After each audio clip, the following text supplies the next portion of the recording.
So,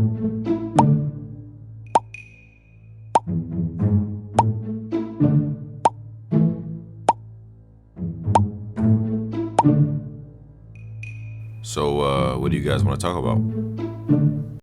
What is good, YouTube? It's your boy DonnyB, and we back with another video, man. Ladies and gentlemen, you guys went absolutely insane on the last video. You guys were spamming the comments. You wanted the build. I asked for 25 likes, and you guys showed up with 103. That's absolutely insane. So I appreciate you guys. And of course, I'm going to fulfill my promise and give you guys the build today. We're going to talk about a few things. We're going to break some stuff down, break the whole build down, and you'll see how to make it for yourself. So before we get into the video, don't forget to drop a like and drop a sub if you're new to the channel, man. We are on that grind to 10,000 subs. Now let's get into it. Dwight Howard, right-handed, number 12, center, 6'10", 262, and 7'6". So it has a 7'6" wingspan. We're gonna go here. So first, we have the 85 shot close. If you plan on playing rec or pro-am, mind you, I made this build specifically for the park right now, and it's done really good in the rec.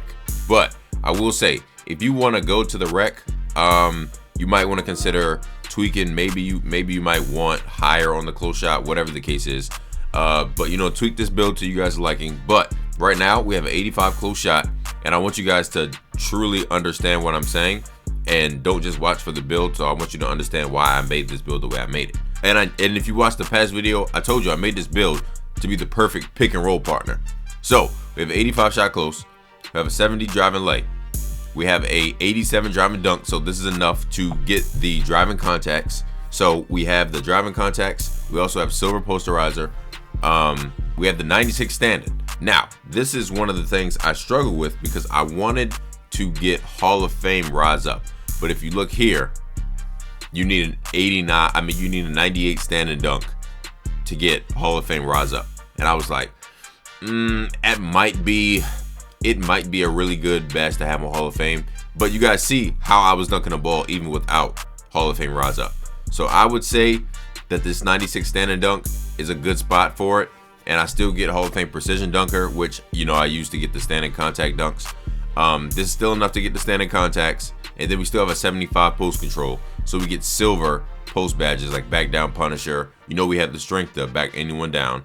We have silver drop stepper, silver post fade phenom, silver post spin technician, silver dream shake, gold hook specialist, and we still get bronze unpluckable. So this is one of the reasons why I wanted to make sure I gave it post control, because I wanted to at least get unpluckable on bronze. So we have 75, which is enough to make solid moves on smaller defenders, and we still have enough strength to back down anybody. And these are all the finishing. So, you know, for the shooting, this is a Dwight Howard build. We're not putting shooting on anything. Like I said, if you're going to make this for the rec or pro-am or whatever the case is, you're going to want to tweak the free throw shooting. So you're going to want to, you know, maybe put something else down to put the free throw shooting up, however you want to do that. We have a 69 pass act. Y'all know me if y'all watch any of my build videos.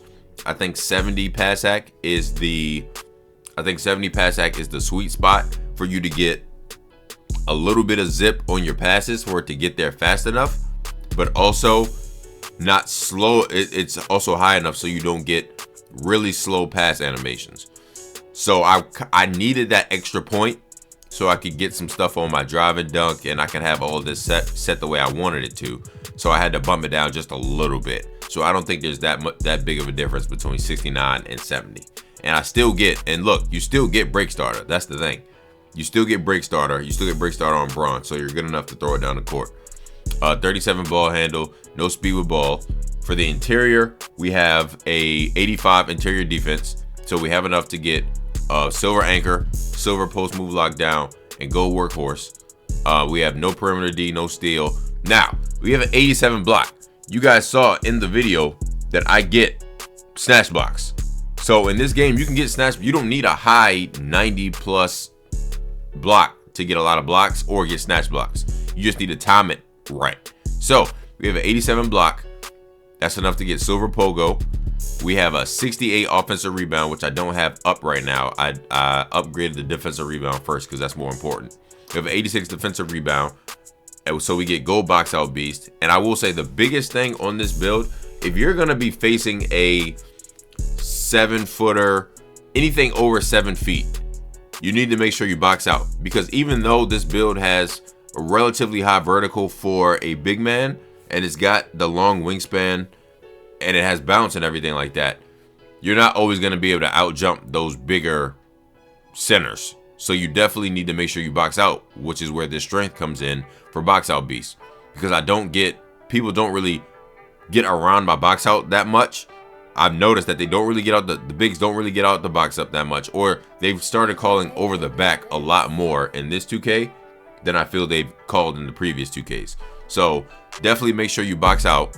So we have an 87 block, 85 interior D, and then the 86 defensive rebound. And then if we go to our physicals, we have the 69 speed, we have the 54 acceleration, we have the 93 strength. Now, this strength is most important for box out beast. Bulldozer, I wasn't too worried about getting bulldozer, but you know, this is just one of those badges that come with the strength. So gold bulldozer. If you put your strength up to like a 96 or higher, you know, you'll get it on Hall of Fame. But you know, you still get fearless finisher, you still get back down punisher. But brick wall, this is how I set those rock hard, rock body screens, and I rock everybody who hits the screen. You get immovable enforcer on gold, which is good enough to stop a lot of bigs and get a lot of stops on defense. You still get silver post move lockdown. You have the 80 vertical, and this vertical really helps with the aerial wizard. So you get the aerial wizard. I almost decided to get this on Hall of Fame, but I was like, nah, that might be overkill. We don't want to do that. So we got the 80 vertical. This also helps you get all the get the contact dunks. Then we have the 97 stamina. And then if you make the build, you will see that the build is shades of Robert Williams, Clint Capella, Greg Oden, and it's a two-way interior threat.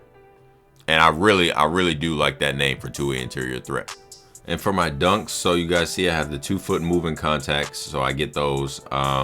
We also get the standard, we got the standard dunks, we got the contact, the pro and the elite standing contact dunks, so we get both of those. We also get the alley-oops, and we get a few really good dunk packages. Like I have Dwight's and I have LeBron's dunk package. LeBron's actually is really crazy. He goes the alley-oops, so we get the pro contact alley-oops and we get the big man contact alley-oops. That's how you see me throw down all those crazy dunks off the pick and roll, and we get the regular and elite alley-oops as well. All right guys, and that is it. I hope you guys like the build. Like I said, this build has been extremely fun to run on. I hope you guys have fun on it too. Let me know how you guys tweak it, what some of the different things that you guys, you know, change on the build. But that's it. I appreciate you guys for tuning in. Don't forget to drop a like and drop a sub if you're new to the channel, man. We are in that grind to 10,000 subs, and I'll see you guys next video.